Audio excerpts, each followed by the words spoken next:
Right Mbukeli uxovula ngakumbi ingakumbi xa sijonge ingqungquthela ye-G20 masamkele ke apha e-SABC lihaye umama uSophie Mokoena yena ke Mbukeli usebenza kwelijelo losasazo njenge-specialist correspondent.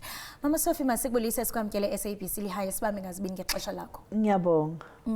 Sisanduluva apha babunodliwano ndlebe naye umphathiswa uGodongwana phakathi kwezinto azibalulayo engamatyala kwaye siyaqonda into yokubana umyinge uphezulu kakhulu 183% ukusukela ngo-2010. Ingaba oku kuthetha ntoni kuMzantsi Afrika njengoko sijonge i-G20? Lokhu kusho ukuthi kukhona i-achievement baphumelele phambili kwezinye izinto njengoba baxoxisana njengabomphathiswa ababhekane nezimali nohwebo ngokuthi kule mhlangano ebekhona kule nyanga ezidlulile kube nempumelelo enkulu uma abaphathiswa bezimali bevumelana ngathi i-declaration or isibopho isinqumo ukuthi bazohamba kanjani bazosebenzisana kahle kanjani. Ukhuluma iqiniso indaba ye-debt amatyala siyazi ukuthi kukhona amazwe anenkinga enkulu ngoba baboleka imali kulama bank amakhulu esithi i-IMF ne-World Bank ukuthi basebenzise leyo mali ukuyenza inguquko emazweni abo. Kodwa uma bafanele bahlawule lesikweleti uthola ukuthi abasana mali ngoba manje uma bafanele bahlawule imali eningi ngakho ke uthola ukuthi imali nabo abakhoni ukuyithola ngenxa yokuthi umnotho uyantenga. Ngakho ke bavumelene ukuthi bazwenza njani ukuthi basiza lamazwe nathi iyasibamba leyo nto. Siyazi ukuthi week ago kube nesimemezelo sokuthi i-World Bank izoboleka iNingizimu Afrika i-10 billion US dollar. Imali eningi kakhulu abasiphi siyayiboleka. Uma siyibuyisa asifuni ukuthi ama-interest aphakame kakhulu.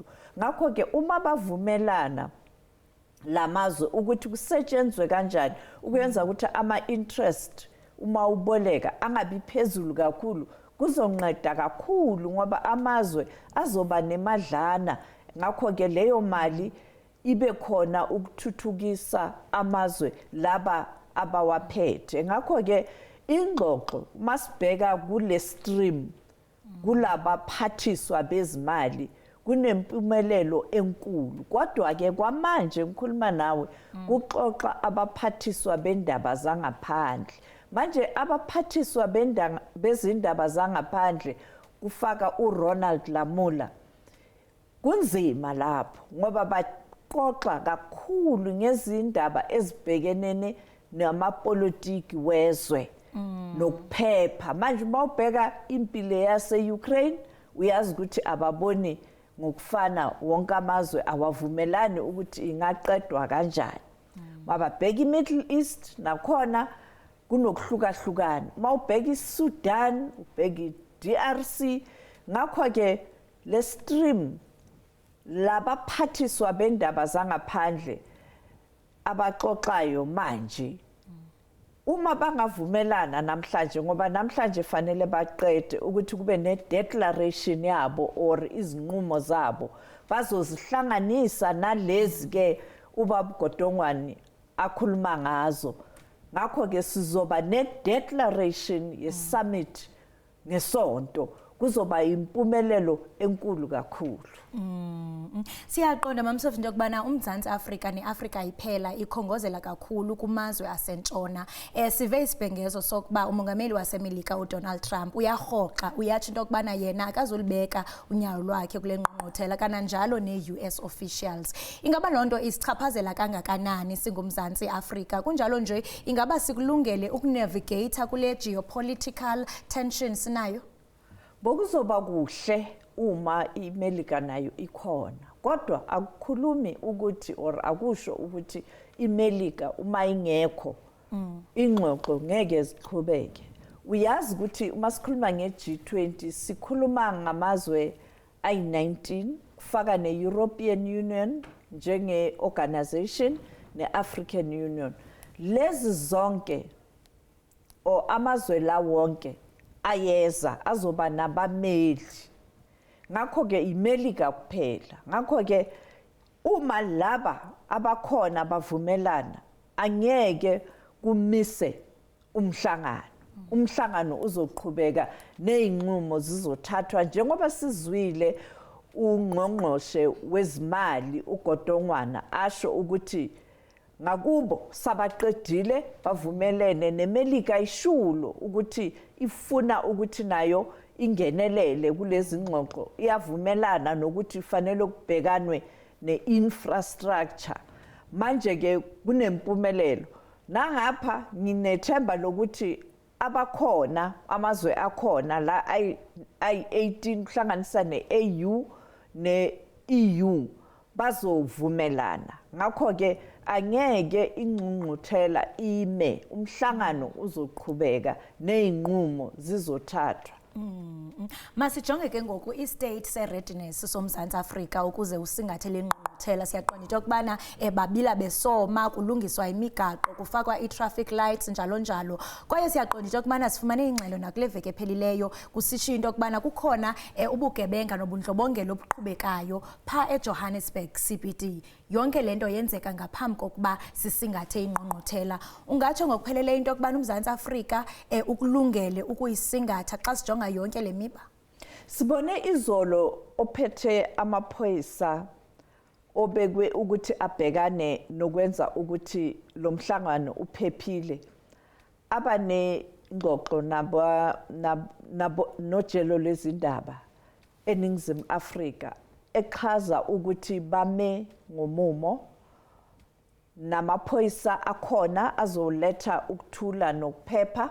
kodwa abasebenzi babodwa basebenza futhi namajoni abasekile ngasemuva ukuthi mase kukubi kungenzeka into embi kakhulu uma amaphoyisa adinga usizo noncedo bazothola uncedo kulamajoni enye into i-intelligence nayo ibhizi iyasebenza ukuzwa ukuthi mhlambe kungaphazamiseka kuphi ngoba uyazi ke ukuthi intelligence ayikhulumi kodwa bavele basebenze bathulile babheka bakhuluma nabantu babheka nezindawo nendlela la kuyohamba khona ukuthi akukho into engathikameza kodwa angicabangi ukuthi abantu baseNingizimu Afrika bangathuka ukuthi kungaba nento engaphazamisa uyazi ukuthi since 1994 Madiba kube nemihlangano izingqungquthela ezinkulu eNingizimu Afrika ngo2002 phansi kwakaThabo Mbeki uzokhumbula kwaba nengqungquthela umhlangano omkhulu la eJohannesburg eSandton eWanderers futhi sasubiza ukuthi World Summit on Sustainable Development bekuwe UN kwakuze amazwe wonke iUN it's more than 100 countries abameli ababuya emazweni more than 100 lena i20 countries only ngo 2003 eDurban kwaba ne racism conference under UN iUN it's more than 100 countries ngakho ke bokunabantu abaningi ukudlula laba abazayo manje sizibonile nezinye zeAU zeSADC ngakho ke angithembi ukuthi iNingizimu Afrika ingeke ikhone ukuthi kube nokuphepha izinto zihambe kahle laba ababhikishayo ngoba kuyavumeleka ukuthi abantu babhikishe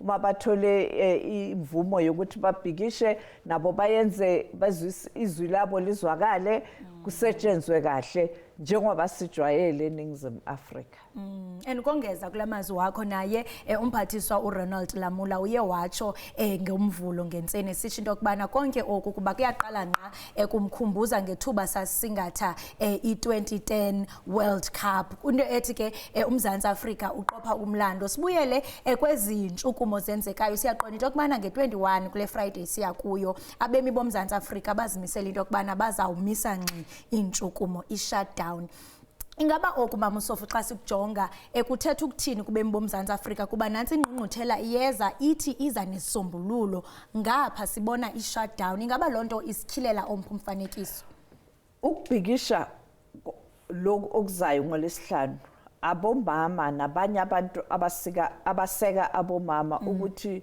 indaba le gender violence fanele iphele abashongo ukuthi angeke kusetshenzwe angeke kuhambwe bathe kuzoba nomzuzu wokuma noma ukuphi ume ukhulume uqabange ukuthi abomama banenkinga engakanani uma bane march imarch izawuhamba kahle amaphoyisa azoba khona azobahambisa kahle bazonikezana ngememorandum mayingabe memorandum ikhona kune march kodwa ngizwe kuthiwa iningizimu Afrika nje ngesikhathi esithize kume ngakho ke uzobusemsebenzini mhlawumbe ume uthathe lo mzuzu ukujulisa ingqondo ukuthi kwenzakalani ngabomama eningizimu Afrika siyazi ukuthi uma kunemihlangano emikhulu kanje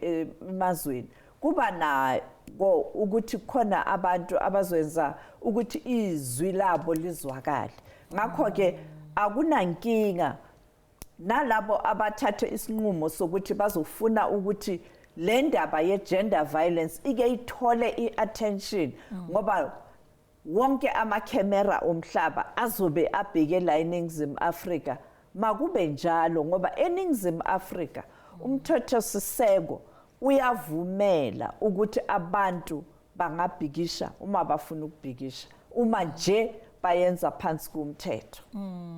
Sisathetha mamsofi ngemiba engundoqo singayilibalanga igender based violence le amanina ayimelayo nayikhalimelayo ingaba mhlawumbe oyena myalezo uChotshentla uMzantsi Afrika afuna ukuthumela kulamazwe ngamazwe eza kube esingathe kuyo iG20 siyaqonda ukubana ikhona imiba yo climate change ikhona imiba yo technology and innovation nayo yonke imiba esifuna into kubana sithi daca etafileni uMzantsi Afrika intoni ayiqonda ngqo kwiG20 uma ungabheka kunomhlangano oqalile manje siubiza ukuthi i-social summit into efana nalezi ziqoqwa lapho uma baqeda ukukhuluma lapho ngalezi ndaba ezibhekane nokuhlukumezwa kwabomama nabantwana bazothatha ama recommendation upresident kusasa uzovala leya inhlangano leyo bazomnikeza inqwadi eshoyo ukuthi hamba uyokhuluma nalabo ivakashi zethu ngomgqibelo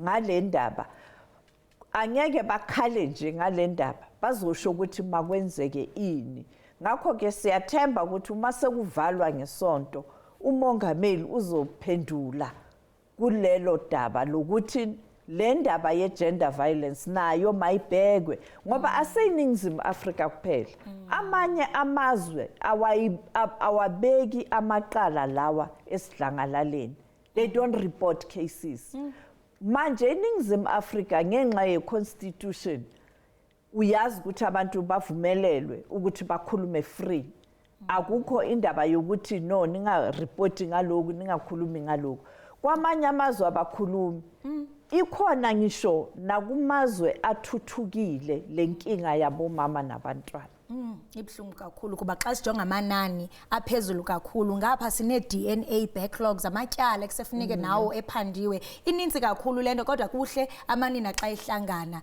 into ethi sisombululo chungcembe sizawuvela phakathi kwezinto esizibonile kananjalo mamsofu kuba uMzantsi Afrika ukhokelisa phambili iJust Energy Transition ingaba mhlawumbe zeziphi izinto ezingundoqo uMzantsi Afrika azawuthi azimisele kwi-G20 ingakumbi xa sawujonga i-climate finance ngalomba ngicabanga ukuthi lento ibaluleke kakhulu ngoba uma ubheka izwe leAfrika bafika laba babuya emazweni lana athuthukile athuthuke ngenxa yokuthi beze la eAfrika bathatha igolide bathatha iplatinum uma bemba lemigodi bathatha namalahle uma bemba basebenzisa le machine yibo abathikameze isimo se-environment sase-Afrika jikelele asiyithi ama-Afrika asizuzanga kangako kungako bathi-ke abaholi nabantu la e-Afrika nje ukuthi kuleli qala manje this time around njengoba sibona ukuthi kunenguquko ezibakhona zokuthi manje uma uyenza i-electricity uzosebenzisa into ezinga thikamezi isibhakabhaka masenze ukuthi uma niza manje nizothatha ama minerals la esinawo masiwasebenzeni khona la aphume la eAfrika sawaphelele ngakho ke manje nikhumbule ukuthi yini enibangele inkinga nina developed countries yini eningqolisa isibhakabhaka kakhulu ngama industry enawo khiphani imali ke ye just energy transition ukuthi sisuke emalahleni singazincikezi kakhulu ngamalahle kodwa size ngezinye izinto ezingasiza ukuthi sibe ne-electricity kodwa singathikamezi isibhakabhaka izani ke nemali nisincede ngoba yini enimoshile ngakho ke lapha inkinga izoba ukuthi lamazwe anothile athuthukile la akhosele problem azothini ngokuthi babeka imali engakanani ukunceda lamazwe athuthukayo namazwe ahluphekile athuthukayo afana newethu nezwe leAfrika ukuthi nabo badlule babe nokuthi babe kule just transition kudingeka imali mayikhipho yila mazwe asibangelele inkinga usathetha ngendaba yemali namazwe kumele into okubana akhuphe imali siyasadlala apha iinsert nalapho besibona into okubana iSouth Korea nayo izimisela into okubana ityala imali ezibhillions zerandi ukuphucula iartificial intelligence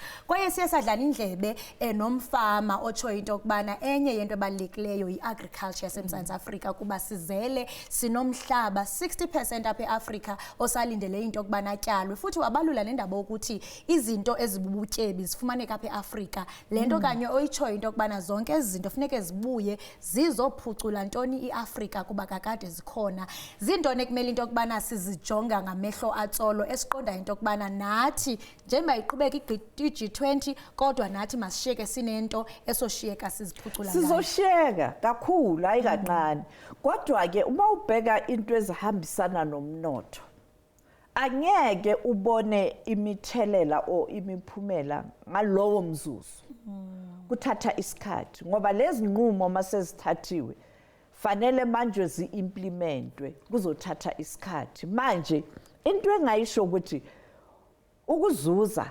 okuseduze masibheke amahotel agcwele manje abantu abasebenza emahotel bayaqhubeka ngomsebenzi kuze kunama casual worker I'm sure ukugcwalisela abantu abasebenza emahotel mawubheka iTransport bayaqasha izimoto basebenzisa nama Gautrain na yonke lento imali le izosala eNingizimu Afrika abanye ngoba mawubheka lamazwe ababuya kuwo lawa wase Northern Hemisphere kuyabanda kusebusika ngapha kufuthumele siyazi ukuthi abantu abaningi eNorthern Hemisphere bathanda ukuthi bazovakashela la ekhaya ngalesikhathi abanye ngiyakholwa ukuthi sabasijele ukuthi okay mangiqeda ngingqungquthela ngisahlala iviki ngithatha iholiday ngiye Cape Town noma ngiye KZN noma ngiye Eastern Cape or ngiye eMpumalanga eKruger uyazi bayithanda njani ngakho ke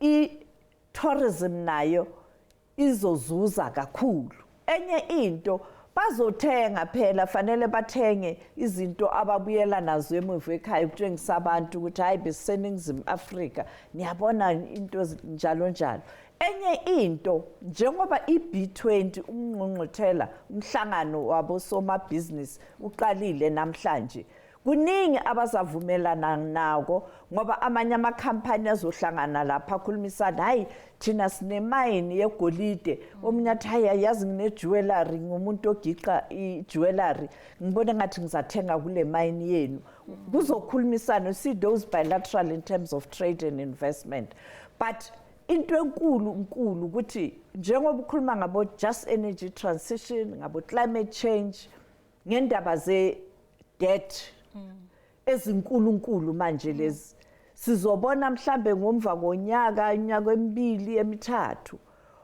lezi nqumo uma implementa ukuthi hayi manje yini ngathi sokuneshintsho elithize ngapha sokuneshintsho elithize. Enye into esiyibonile asifuni ukuthi ugovernment aguqukise indawo esiphila kuzo uma kunemihlangano kuphela or kuza ukhetho.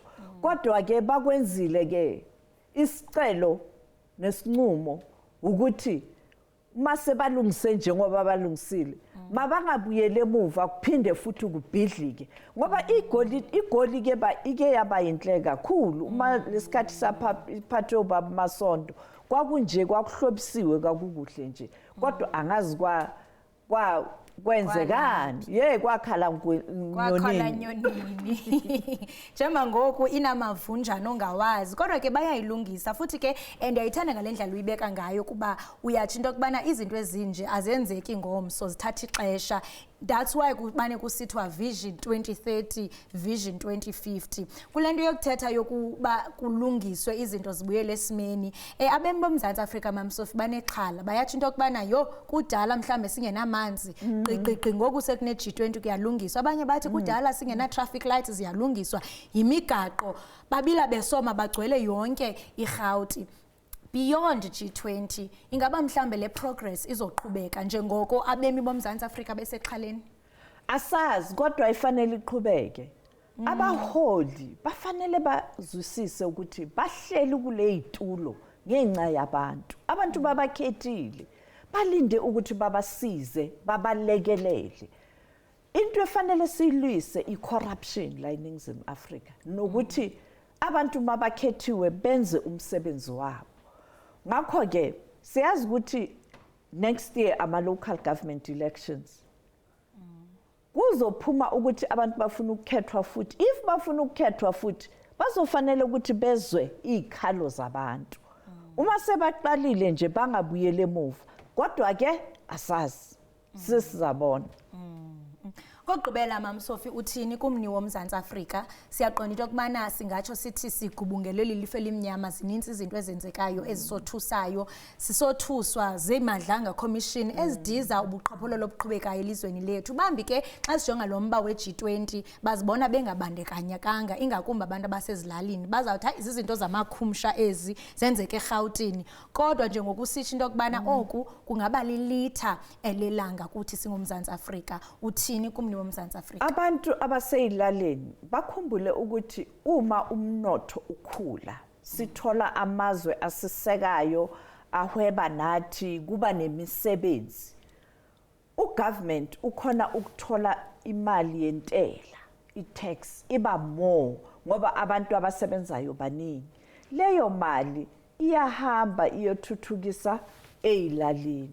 Ngakho ke angeke ubone umthelelo manje njengoba ngisho kodwa uma lengqungquthela ingasinceda ukuthi amazwe la asilekelele kwezinye izinto sikwazi ukuthi kube nama factory kube nemisebenzi eNingizimu Afrika ulusha lolu oluhlele ekhaya oluqedwa unyawo pe luke lume lithola umsebenzi izwe lizathuthuka kuzoba nabantu abaningi ababhadala manje i-tax. Manje uma ubheka lapha eNingizimu Afrika abantu ababhadala i-tax abasebenzayo bancane ngoba abantu abasebenzayo abaninganga nabanye abasebenzayo abayibhadali intela ngoba abaholi abatholi imali ekahle. Ngakho ke uma umnotho uguquka impilo zabantu nazo kancane zizoguquka. Ulusha lufuna umsebenzi. Indlela yokuthi kube nemisebenzi ukuthi umnotho weNingizimu Afrika uthuthuke. Ukuthi labo abafuna ukuzenzela imisebenzi bakwazi ukuzenzela imisebenzi. Kube nemisebenzi bathole imisebenzi. Ngakho ke eyilalini nakhona bazozuza. Indaba ukuthi nje inqumo lezo abazozithatha ifiso zifezeke.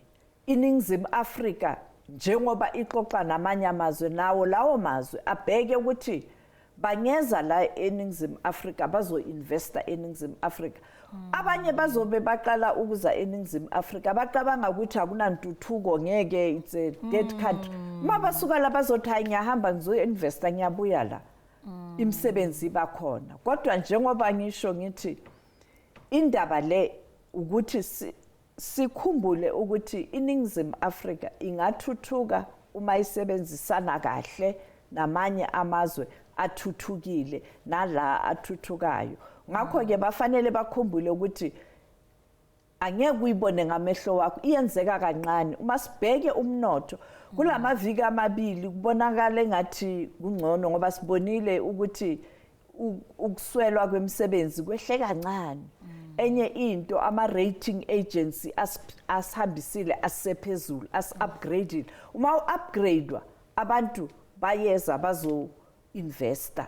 Ngakho-ke kodwa kuncane mhlambe ekhaya lapha ngeke bakubone. But lokho izaziso lezo ziyasiza ukutshengisa ukuthi iNingizimu Afrika yizwe elikahle la bakhona nama-industry la singatshala khona izimali, singathenga izinto ezibuye eziNingizimu Afrika. Asiyindawo nje ngoba abanye abantu baqabanga ukuthi hawu phela la it's a wilderness, it's there's war, there's conflict, there's no development, people are primitive, you know. Sometimes abantu abanye abazi ukuthi iNingizimu uma ulalela uDonald Trump akhuluma ngeNingizimu Afrika uyazibuza nje ukuthi ukhuluma ngayiphi le kuba yiyo Afrika lesihlala kuyo kunobundlobongela kunobundlobongela sonke sinenkinga yobundlobongela lilonke sifunana ithuba lokuba sithi rewrite imbali kaAfrika sibuyele enhlandlolo ngexesha loba omkhulu sichume singakhongozeli kumanye amazwe koko amanye amazwe akhongozele apha kuthu isizukulwana sichume. Mamsofi masibambe ngazibini ngexesha lakho ngosityebisela ngokubaleka kwengqungquthela niqinisekile nomnye ekhaya bezikrwempa inhloko namhlanje uqiqile engqondweni. Enkosi kakhulu. Ngibonga kakhulu nasemakhaya. Enkosi kakhulu.